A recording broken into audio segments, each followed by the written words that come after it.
Hello, everybody. My name is Mark Rayshap, and I am Regional Sales Manager at Broadbent Selections. And I also am co-host of the podcast, Another Bottle Down. Fun stuff. We talk about wine and the people behind wine.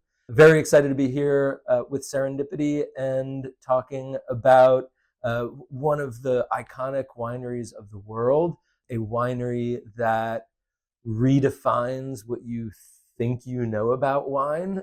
We're talking about Chateau Musar, which is in Lebanon, and they are currently now their third generation.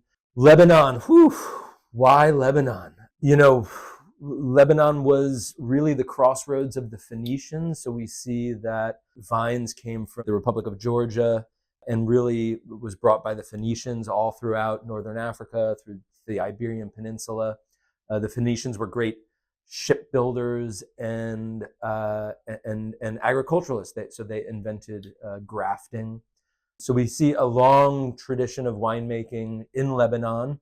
The oldest still standing temple to the god of wine is in Lebanon, and so long 6,000-year tradition of making wine. But of course, during several hundred of years, the production of wine was prohibited by various rulers. And so we see that there was the modern era of Lebanese wine was really from the late 1800s. And then Chateau Musar was the second winery to pop up in 1930. Gaston Auchard was friends with several winemakers in Bordeaux. And they said, hey, you should be planting grapes and making wine to feed the French troops that were there after World War I. It was the fall of the Ottoman Empire, and the French were occupying what is now modern Lebanon. The British were occupying Israel and Palestine. And so Gaston Auchard created this winery, Chateau Musar. And then his father took over in the 1950s, the late 1950s, Serge Auchard, and became one of the most influential people in wine, one of the most respected, one of the most outspoken about wine taking on its own personality, about it evolving, about many philosophical things in the world of wine. And I urge you to kind of look up stories about Serge Auchard. They're remarkable. Serge moved all of the vineyards in the 1950s and 60s to being organic. And he also moved to having almost no sulfur in the winery. And he also had this idea that he wanted to cellar and bottle age wines an immense amount of time. And it was quickly found out that the wines of Chateau Musar are some of the most long-lived in bottles. We're still drinking wines from the 1950s and 60s, actually. And so it's remarkable. Today, we are going to be looking at the Jeune Rouge. Jeune means young, and while many of their wines are meant to be aged for decades and decades, this is the wine that they want you to pop and to drink right now. So we're gonna do that. We're gonna have a look.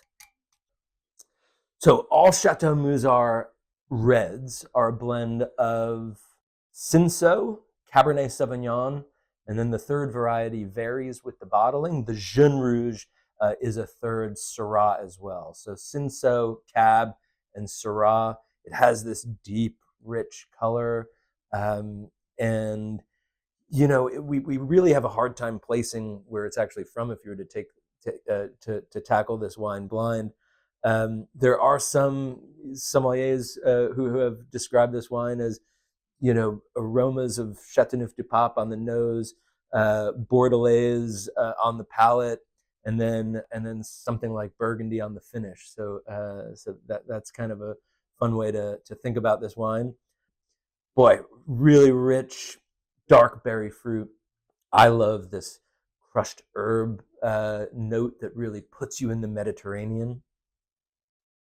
You can tell that there's power, but on the finish, it's just so lifted, and the acid is so bright.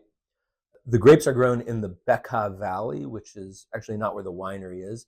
The Bekaa Valley goes from sea level up to about 1,000 to 1,200 meters, so over 3,000 feet within a 45-minute drive.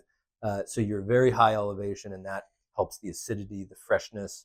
All of the vineyards are dry farmed, They almost live off of the snow melt from the Mount Lebanon mountain range and the anti-Lebanon mountain range in between Lebanon and Syria. I urge you to look more into this winery. The more that you read about Chateau Musar, the more your mind is bent with things that you didn't think could exist in the world of wine. And the Jeune is perfect while it's Lebanese and you think it maybe should be with Mediterranean food, and it works so well with like your kebabs and all your Mediterranean. It's almost more suited to steakhouses, and it works incredibly well with French cuisine as well. So hope you enjoy Chateau Musar Jeune Rouge.